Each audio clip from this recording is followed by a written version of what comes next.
Pwede ko bang malaman, Madam President, kung yung pinay-strike out, kasama po yung video na nakita natin na kung saan ay nagsasalita ang ating kasama, Senator Risa Hontiveros.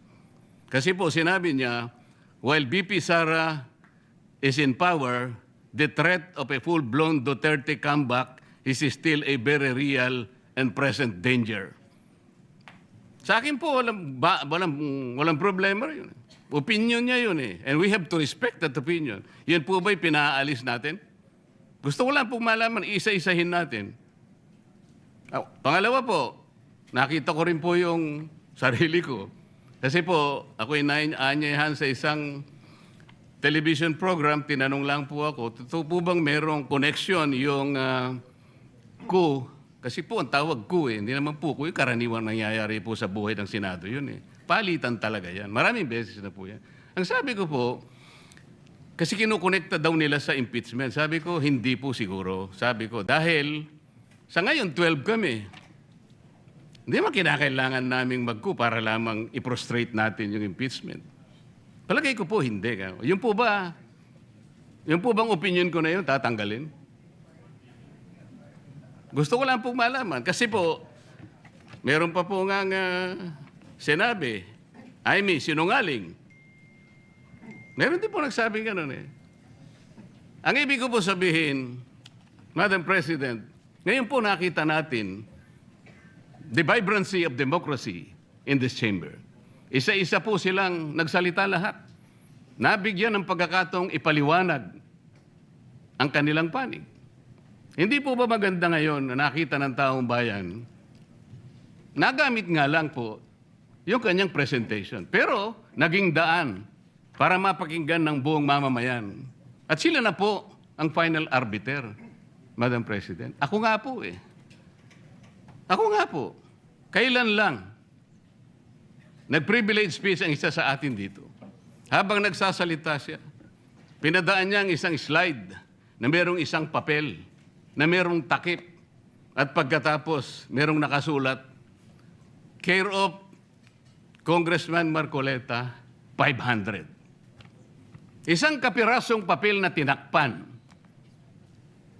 Nung hindi pinatos ng media, kinabukasan, nagpa-interview siya, hindi minsan, 2 beses. Para lang siya po ba? Wala. Walang diferensya yun. Pareho lang yun. Napakasensitibo natin sa ibang banda. Pero hindi natin nakikita ang ginagawa natin. On the other hand, bakit po hindi nasasagot hanggang ngayon yung tanong ni Senador Risa? Bakit po tayo nagkaganito ngayon, Madam President? Kasi po, napigilan lang akong magtanong. Ngayon ko na po tatanong. Alam po ba ninyo kung bakit tayo nagkaganito, Madam President? Kasi po matagal ko nang sinasabi, 9 na buwan na po ang nakararaan, ngunit ayaw nating ituloy ang pag-iimbestiga sa flood control scandal. Isang pinakamalaking nakawan sa ating bansa. Parang ninakawan ng isang pamilya sa tanghaling tapat. At ang mga magnanakaw ay hindi nakamaskara. Nakakurbata lahat. Nakabarong Tagalog. Paano hindi masisira ang kumpiyansa ng mamamayan kapag tinalikuran natin ang ganong pananagutan? Ano pong sinabi pa sa akin? Imbes na sagutin nila yung privilege speech ko noon, nasa pamimilit ko na, ito pong tungkulin natin eh. Naging PNP chief kayo.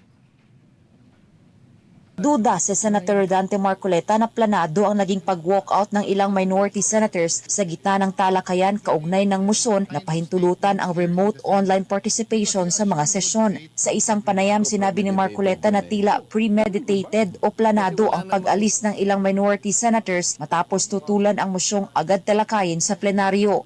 Sa inyo pang pagtingin kumbaga hindi nakaplano, biglaan ba yung nangyaring walkout kahapon?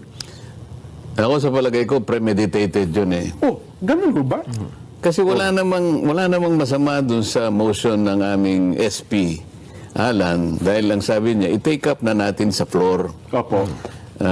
Ang kanilang pinagsisintimientuhan, i-take up sa committee dahil dun i-refer. Hindi pa nga organize ang komite. So paano mo i-refer? Sabi nila, hindi pa organize. Sino nag-refer? Kaya nga, may motion nga na i-take up. Sa ilalim ng parliamentary procedure, maaring magpatawag ng Division of the House ang presiding officer upang alamin kung sino-sino ang pabor at tutol sa isang motion. Sa Senado na may 24 na miyembro, hindi dapat bababa sa 13 senador ang present upang magkaroon ng quorum. Kung sabay-sabay na magwo-walk out ang 11 senador, 12 na lamang ang matitira sa plenaryo na kulang para maituloy ang sesyon o botohan. Kaya giit ni Marcoleta, maaring sinadya ang walkout para mawala ng quorum at wala ng debate. Binanggit din niya na naiwan si dating Senate President Tito Soto upang mag-invoke ng quorum matapos umalis ang ilang senador. Kasi alam mo ang ginawa nila, umalis nga sila, nag-walk out. Naiwan si Tito Sen para siyang mag-question ng quorum. So, sa puntong ku-questionan mo ang quorum, parang parang ikaw nang nanunuya sa amin eh. Kayo ang nagbigay ng kondisyon para mawala ang quorum, kasi ku-questionin mo yung quorum. Oo nga, So, nag-alisan sila may lahat. bad faith dito eh. Giit pa ni Marcoleta, mahalagang idaan sa harapang debate at pagpapaliwanag ang mga usapin sa Senado. Ito'y upang higit na maunawaan ng publiko ang posisyon ng bawat panig. Samantala, sinabi naman ni Senator Ping Lacson na itutuloy nila sa minority block ang pakikipagdebate at pagtatanong sa hakbang ng majority block na payagan ng online participation sa mga proceedings ng Senado. Ayon kay Lacson, kung ipagpipilitan ng majority block ang pagbabago sa Senate rules at may makitang grave abuse of discretion, posible nilang idulog ang usapin sa Korte Suprema. Hindi rin isinasantabi ni Lacson ang posibilidad ng panibagong walkout ng minority block kung kakailanganin ang sitwasyon. Anya, maaari nilang ulitin ang naging hakbang noong nakaraang Martes kung saan maiiwan ng minority leader upang questionin ang quorum habang aalis naman ang ibang miyembro ng minority block. Nauna nang sinabi ni Senate President Alan Peter Cayetano sa sesyon na kung naniniwala ang minority na may posibleng paglabag sa Senate rules o abuse of discretion ay maaari nila itong idulog sa Korte Suprema. Ako po'y humanga sa inyo noon. Hindi ko na ikukwento ang lahat ng ito. Bakit ngayon? Bakit hindi natin gawin lahat yon? Alang-alang sa interes ng bayan. Kaya po tayo sumadsad ngayon dahil yung pananagutan na yun, pinipilit po nating pigilin. Ang dami po nating pinagtatakpan. Tumayo siya, imbes na sagutin niya ang aking sinasabi. Ano po sinabi niya? Kung ano-ano po sinabi, nagpalabas din po siya ng napakaraming video na kinakampihan ko si Diskaya, nag-bla-bla, na ang asawa ko raw ay independent na ganito. Lahat po. Pati yung tayo ko sa Congress noon na sinasansala ko yung mga kasama ko because ngayon ko lang nakita ang Vice President, nagpipresent siya ng budget for 2025. Inaaglahi siya sa budget 2022 and 2023. Yung mga ganun po. Bakit po ngayon, biglang nagbago ang kulay natin? Bakit po ganyan tayo ngayon? Bakit po napakababa? Siguro po, kung may pagkakataon tayo, maring bukas o makalawa, makikita po ninyo yung complete video yung nangyari nung Lunes, May 11, 2026. Kung paano, alas 7 pa lang ng umaga, nandito na yung tropa ng NBI na nakipag-coordinate sa opisina ng OSAA. Sapagkat balak pala nilang hulihin ang isang senador. Hindi po ba? Nagkaroon na po ng admission. Tinanong ko pa nga yung ating former SP kung nakita niya yung warrant of arrest. Pinakita ba sa'yo? Sabi naman niya, hindi. Naniwala po ako ron. Ngunit bakit sinabi niya, mag-coordinate kayo sa OSAA? Alam po ba niyo, Madam President, kung ako po ang Senate President, kaya ko lang naman ginagawang halimbawa ito, Madam President, dahil hindi naman po ako magiging Senate President. Kung ako lang, hindi ko papayagan yon, Madam President. Bakit po? Respeto na lang sa premises ng institusyon na ito. Gawin niyo ang gusto niyong gawin. Huwag dito. Nakikiusap ako, utang na loob. Huwag dito. I will do that. Pero ano po nangyari? And the rest is history. Hinabol po ng hinabol, kamuntik na pong nahulog sa hagdanan ng Senator Bato. Ganun po ba ang pagtrato sa isang senador? Sinasagot ko po yung tanong, bakit po tayo nagkaganito? Isipin po ninyo, bakit hindi kayo magsimula doon? Meron po bang isa sa mga minority counterparts natin ngayon, Madam President? Meron po bang isa na sumama sa akin nung ako'y nagsasalita na parang si John the Baptist, ako na lang ang isang nagsasalita. Ituloy natin ang investigasyon. Meron po ba silang lakas ng loob na samahan ako? Madam President? Wala po. That's why I'm objecting to the motion. Wag po tayong balat sibuyas. Wag po tayong balat sibuyas. Salamat po, Madam President. Yes, thank you very much. That is noted. Senator Rodante Marcoleta, we recognize the Senate President. Good afternoon, Madam Chair, Madam Senate President, dear colleagues. Let me start with a biblical principle. Kung anong ating itatanim, yan ang ating aanihin. Baliktarin po natin. Ito po ang ating inaani ngayon. So balikan natin ano ba ang ating tinanim.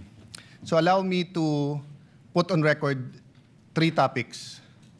First, ano ba ang karapatan at responsibilidad ng bawat senador? Number 2, when we talk about the dignity ng Senate at yung kasagsagan, kailan ba nag-umpisa yon? And pangatlo, na tingin kong pinaka-importante, ano ba priorities natin and how do we move forward? So, dun muna tayo sa ano ba ang karapatan at responsibilidad ng bawat senador. Gusto ko pong sabihin sa sarili ko at sa bawat membro ng Senado na hawak mo yung beat. Mga senador, hawak natin ang beat. Ano po ibig sabihin? Hawak natin ang mic, lalo sa mga panahon na to. Kahit sino po sa atin ang magsalita ay news sa panahon na ito. So kung pipiliin natin ay pag-usapan ay edukasyon, katulad ng sinabi ni Senator Bam sa kanyang vlog, yun po ay mapupunta sa record. Kung pag-uusapan natin agriculture, agricultural smuggling, problema sa taniman ngayon, problema sa fertilizer, pag pinag-usapan po natin yung 7% inflation, pag-usapan natin ilan araw pa ba meron tayong gasolina. At yung po ba ay katulad nung the last 60 days na dagdag ng dagdag o panipis na po ba ang supply worldwide. Pag pinag-usapan natin fiscal space po natin at dolyar sa peso, hawak po natin ang beat eh. Tayo po ang pwedeng magdikta kung anong pag-uusapan. Pero tignan po natin yung interview since May 11. Dalawa lang naman eh. Paano palitan muli si Alan Cayetano?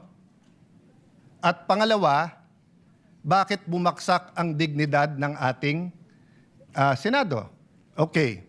I'm talking in general Pa isa-isa po, may nagsasalita tungkol sa inflation. Kanina lang po, si Senator Raffy Tulfo ay sinabi nga niya na dapat yung mga importante sa ating bayan. Pero ito pong Thursday, Friday, Saturday, Sunday, ang pinag-uusapan po yung 13-11. Pinag-uusapan fireworks. Pinag-uusapan papalitan. I'm at your service and I am at your disposal. Show me 13 hands or 13 signatures. I will even administer your oath if you want to. Ano po ang nasabi po last week? Bumaksak daw po ang Senado. And alam niyo po, kasundo ko si Senator Win. I wasn't joking. I was making him smile, but I would vote for him. Pero sabi niya kanina, ibalik ang dignidad ng Senado. Okay, I'll take it with good faith. Ang problema, Senator Win, why? Because the Pulse Asia, if I'm not mistaken, in December 2019, when I was Speaker and Senator Soto was Senate President, the Senate was 66% and the House was 66%. When I was Speaker, pareho lang po ang trust rating, ang performance rating ng House at saka ng Senado. Bumaksak po ang Senado nung nagsimula po yung flood control. Dahil po ilan ang binanggit sa minority. Pero ilang beses po sinasabi ng minority, bakit ganon? Kapag ka minority, may insertion daw. Pagka majority, amendment. Una, napakaraming ghost, tapos konti na lang. Tapos si Senator Jinggoy, ganito daw in-insert, tapos nung sinupina ng ombudsman, ang LBRMO, yung pong may hawak ng dokumento, wala naman pala. I won't go into that because I do respect the hard work that every single senator, may it be Senator Marcoleta, may it be Senator Erwin Tulfo, or our chairman, Senator Lacson. I respect the work. I disagree on many things, but I do not criticize. Did I say bumaksak dahil sayo? Wala po. Kasi hawak natin ang bit eh. Sasabihin nyo po, yes, but 24 tayo, yes. Pero kung 11 sa atin ang sinasabi, ang problema ay si Cayetano, palitan yan, at 13 naman tayo na nagsasabing con-as yan, at impeachment yan, etc. yan, edi 24 na tayo na yun ang pinapakinggan ng tao. Hindi inflation, hindi yung ekonomiya, hindi yung teenage pregnancy, hindi yung tumataas na bilang ng mga may AIDS, hindi yung problema sa PhilHealth, hindi po nakawalan ng flu vaccine ng ating DOH. Napakarami pong issue. Mr. President, bakit po ba na yung linggo ng May 11 ay naging napaka-masalimuot para sa atin? At yun po ay naging bullseye para sa marami. First of all, hindi po nanggaling sa bagong majority na kapag ka nag-take over etong majority na to, ay i-dismiss po ang impeachment. I-delay ang impeachment. Magiging partial ang impeachment. Kailan po niyo ako narinig na sinabi ko yung dating majority o minority ngayon, pagka kayo ang majority, siguradong ma-impeach, siguradong guilty si Vice President Sara? Wala po. Kasi nirerespeto ko politika niyo. Pero once na mag-oath kayo, naniniwala ko, impartial na kayo. Mahirap maniwala. Mahirap sa mga statements nyo tungkol sa Vice President. Mahirap maniwala na kayo'y magiging impartial. Di ko nilalahat. Ilan lang po sa inyo. But I recognize it's the same for us. Nahihirapan kayo maniwala na yung ilan sa amin na malapit sa Vice President, ako personally, malapit ako sa dating Pangulo, hindi po ako malapit sa Vice President. Pero kung ako'y maniniwala na kayo'y pwedeng maging impartial, why can't you give us the benefit of the doubt that we can also be impartial? Even Senator Padilla, who's very close to the Vice President, na ang dami ng statement, sabi niya, kaya nga nagsasalita bago mag-oath, kasi once na mag-oath, susundin niya yun. Ako po'y Kristiyano, siya po'y Muslim. Pero pareho kaming naniniwala, brother, di ba? Na once nag-oath ka, kasalanan sa Diyos ang wag sundin yung oath. So, Madam President, it's a two-way street. What's the difference? The difference is the minority keeps speaking outside the session hall na hindi natin basta't masagot. Senator Amy is speaking in the session hall na lahat sila ay pwedeng tumayo. Number 2, outside the session hall, walang out of order. Dito po meron. I'll go to that later kasi meron naman po tayong rules at may way forward tayo. But the first thing po, yung binansagan po ang majority na ang dahilan daw po ay yung impeachment. We've proven that wrong. In fact, I'll ask for another caucus tomorrow to finalize matters regarding the impeachment because on Thursday, may final meeting naman yung secretariat, yung magiging clerk of court, and we want to get your inputs. Secondly po, Senator Bato, he's a member of this establishment. He is entitled to go here and to vote. Bakit naging issue na pumunta dito para bumoto lang? The leadership of the Senate determines the direction of the Senate. The Senate is the last line of defense when it comes to democratic issues or issues that affect our democracy. That's been the history of the Senate, pre-martial law and after martial law. Kaya nga yun ang hinala, bakit inabolish ng martial law? Because the independence of the Senate is very important. Yun po ang ginamit sa akin ni Senator Coco then Senator Tito Soto, who I respect. During Duterte's time, sabi nila, we have to have an independent Senate. Wag si Alan kasi masyadong malapit. Well, I'm the first one now of 4 SPs since 2022 na hindi ko makiklaim na malapit sa presidente. Have any one of you given us the benefit of the doubt that we will have an independent Senate? Hindi ko na narinig yun eh. Panay sinong malapit sa Malacanang? O yan, walang gagawin niya kung hindi lalabanan ng Malacanang. Eto, ganyan. Yan ang usap-usapan. That's the not so secret. Why can't we bind together, minority, majority, and be an independent Senate? Not to confront the executive, to collaborate, but also as checks and balances. Madam President, the point of order. Under Section 93, 94, and 95 on unparliamentary acts and language, I just want to point out that the video that the lady senator presented was obviously opinionated, a propaganda tool, right? It's should be stricken off the record, Madam President. And it's unparliamentary. We've seen videos presenting evidence on issues that are taken up on the floor. Senator Tulfo always comes out with videos showing people being mauled, people being abused for the information of this body to act on that particular issue. But to come up with an opinionated piece like that, ganong klaseng video na propaganda na sowing intrigue. Kasi ako, Madam President, hindi naman ako sang-ayon sa people's charter change. I was the first one in this institution who fought that kind of move with the PI.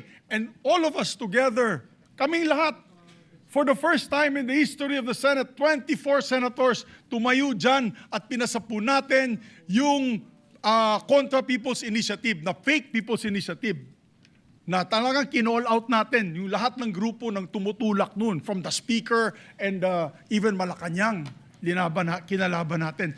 Kaya wala kami kinalaman dyan. Bakit sinama kami dyan sa propaganda na yan? Na dahil kami, Duwag 11? Ano ba yan? Bulaga 11? At grade 13? That should not be shown here. Because what will stop us now, Madam President, for that lady senator, that we come up also with a propaganda video here, papalabas din namin, yung mga sala nila. Oo, kung ano-ano, hindi naman kami ganyan. No? To gain traction, to gain views and publicity, will destroy our fellow colleagues here? Walang ganyanan. Ako, hindi ako nagagalit. Kilala niyo ako pinaka-amin. Pero wag naman niya idamay yung mga tao na walang kinalaman dyan. Katulad yan, never ako kinausap ni Senate President Soto. Never ako kinausap ng mga kasamahan ko dito about charter change. Kasi alam din nila, tutol ako. Tinanong ko din sila, wala silang kausap, wala silang kinalaman, wala silang alam sa charter change. This whole group is just nodding, shaking their heads. There is no such thing.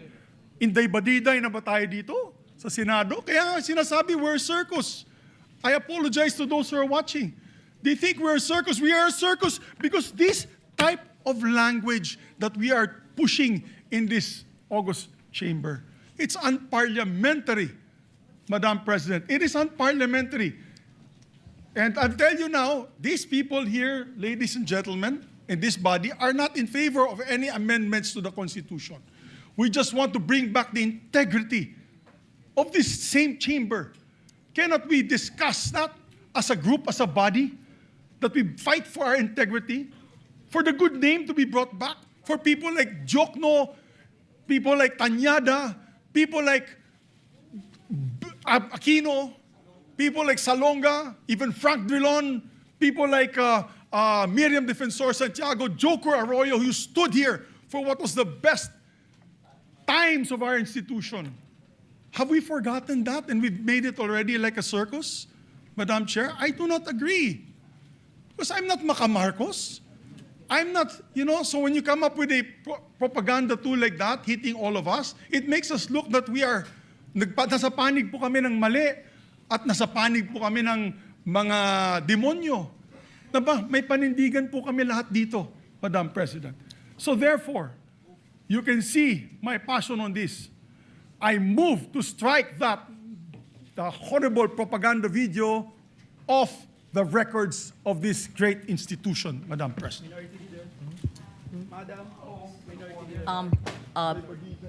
Before I recognize the former Senate President, may I ask the former Senate President, Senator Subiri, is that transformed into your motion? Yes, that's a motion. That is your motion. That is a motion, Madam. Yes. So before we act on your motion, may I hear first from the Minority Leader Thank and you. then Senator Tulfo? Yes. Is it a Thank you, Your manifestation Honor. or a motion as Thank well? you very much, Your Honor. I have nothing to do with the proposal for any elections of Sara Duterte in 2028. For all you know, I might vote for her. Your Honor. Di ba? Well, this is a way of seconding the motion of Senator Subiri. First of all, the presentation, or what we call the editorial video that we witnessed, yes. Pati yun, tuturo pa sa'yo. Ba naman yan, Senate President? Hindi ma-articulate yung kanyang gustong sabihin. Nagulat ka ba? Bulaga 11. Nabulaga ka ba? Nabulaga ka na nung nakaraan 2 linggo, nabulaga ka na naman ngayon. Yan sinasabi ko sa'yo. I would like to take exception of my being mentioned there. Parang lumalabas na parang lahat ng narinig nila or nakipag-meeting sa akin ang speaker o kung sino pa, parang pumayag ako. So, ibig sabihin, totoo.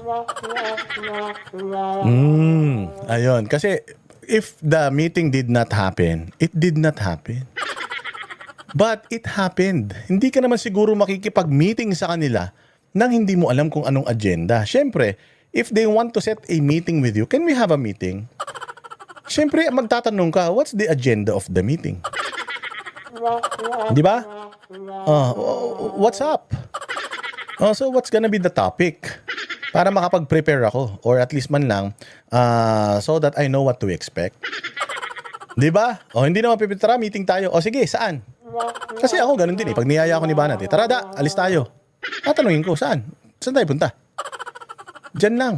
Anong dyan lang? Siyempre, papaalam ako Kailangan ko malaman kung saan. Mamaya, ipapatay mo ako Kasi hindi alam kung saan ako hanapin. Hindi ba, magtatanong ka man lang. Di, kain lang tayo dyan sa may samgyup salamat. Yan. Samgyup salan dyan sa may kanto. Masarap kasi, mahilig kasi si Banat Bay kumain mga samgyup, ganyan. O at least alam mo na, busog pa ako Kumain na ako O kaya, tamang-tama, hindi pa ako kumakain. O kaya, anong oras yan? 6:00. Tamang-tama, hindi na ako kakain para pagpunta ko dyan, marami ako makain, di ba? Para alam mo kung ano yung expect mo. Baka mamaya pagdating mo dun, ambush na pala yun. Gets mo? So when they set a meeting, alam mo na kagad kung ano yung pagmi-meetingan. What's gonna be the agenda of the meeting? Professional man kayo dyan. The agenda is this, con. O kung constitutional amendment, constitutional assembly, constituent assembly, ang gagawin mo, kung hindi ka interesado doon, hindi ka pupunta, hindi, ayokong pag-usapan yan. Bakit ka pa magkakaroon ng interest na pakinggan yung bagay na hindi ka naman interesado? Gets mo? Halimbawa, ako, niyaya nga ako ni Banat Bay kumain. Kumain na ako Kumain na ako. Tapos kain tayo doon sa vegan restaurant, puro salad. Ayoko salad, ano ka ba? Ayoko sumama sa iyo. Gusto ko karne. Hindi, gulay ang gusto kong kainin. Ayoko nga di mag-isa ka na lang kumain, di ba? Ganun lang yun kung ako si Tito Soto, niyaya mo ko na pag-usapan natin con-con, tsaka hindi ako interesado dyan. Ayoko pag-usapan yung con-con, whatever. Ayoko pag-usapan yan. Unless may agenda ka na gusto mo rin yun, or baka may bayad pagka, para malaman mo kung magkano yung bayad pagka umoo dyan or something. O kung hindi man bayad, siguro pabor or anything. What's in it for me? Ganun yan Tama? So pumunta ka doon sa meeting na yon. Alam mo kung anong pag-uusapan nyo doon sa meeting na yon. Kaya tumanggi ka, kaya hindi, ibig sabihin, pinag-usapan nyo yung pumasok sa utak nyo yung pare-pareho kayong mga ulul kayo. So dahil nga na pag-usapan nyo, may posibilidad ba na matuloy yung pinag-usapan nyo o hindi? Meron. Pag nagpunta kayo doon para pag-usapan yung swimming, may tendency na matupad yung usapan yung swimming. Yun yung pinunta nyo doon Di ba? Hindi ka naman niyaya na, Tito Soto, tara, punta ka dito. Bakit? Kasi pag-uusapan natin na hindi matuloy yung constitutional convention. Tanginin yan. Di wag na lang natin ituloy. Ba't pa natin pag-usapan kung itutuloy o hindi? Wag na. Di ba? Ang putya naman, napakatanga naman nito. Sana tinanong nila yung source nila, pumayag ba ako? Bobo eh. Sana daw tinanong yung source si Lito Manayo, pumayag ba siya? Regardless, ang sinasabi dito, nag-uusap kayo ng term extension. Nag-uusap kayo ng no election. The fact na pinag-uusapan niyo yun, ibig sabihin, option nyo yun.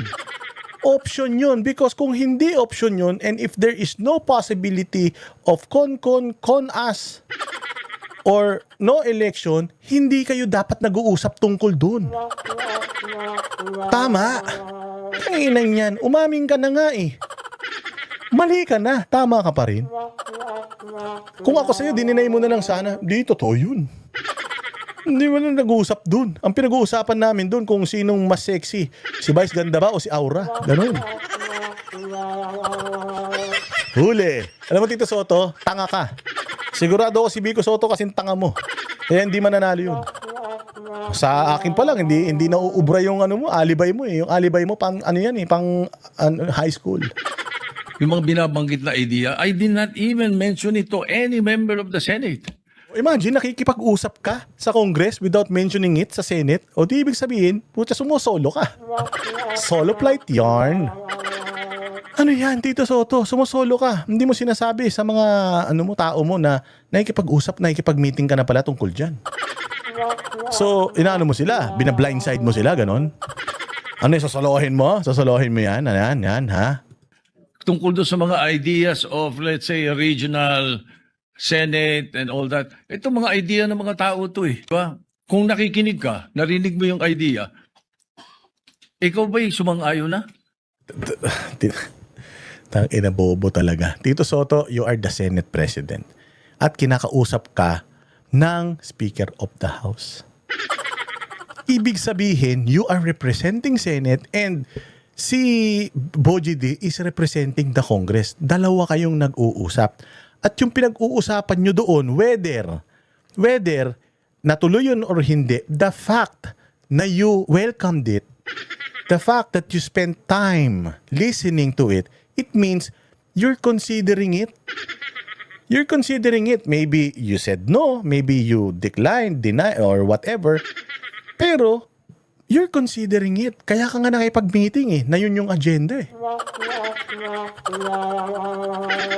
Oh, so ang pinagmamalaki mo dito, umuo ba ako? Pumayag ba ako? Ang sinasabi ni Amy, nag-uusap kayo ng babaguhin yung constitution at nag-uusap kayo na pahabain yung termino, yung mga matatapos ang termino sa 2028, ma-extend hanggang 2031, nag-uusap kayo. Totoo hindi? Totoo. So yung sinabi ni Amy kanina, totoo. Bakit? Pinatotohanan mo eh. Sabi mo, yes, nag-usap kami. Pero, umuo ba ako? Sinabi ba ni Amy na umuo ka? Sinabi ni Amy na nag-usap kayo sa Soler. Oh. Mahirap kasi, siyempre, makikita sa Soler eh. May mga video yung Soler eh, makikita. Nagpunta talaga siya doon mga ganung araw. Di ba? O, huli ka na. Ngayon, nililigtas mo na yung sarili mo. Sinasabi mo na, ay, hindi ako hindi naman ako umuo eh. Nandun lang ako, nakinig lang ako eh. Tanga. Main character ka doon eh, Senate President ka eh. Hindi ka naman konsihal ng barangay eh. Oo, main character ka doon. Kaya ka nga inimbita doon sa meeting na yun. Dalawa kayong main character nag-uusap doon, tapos tsuwari-wap lang yung mga nasa iba, mga businessman, kung sino-sino. Wala ka na, Tito Soto. Huli ka na. Dahil narinig mo. For example, in my case, I have never been in favor of Chacha. Charter change? Never. From the day I became a senator. Oh, bakit ka pa nakipag-meeting na ang agenda nyo, Chacha?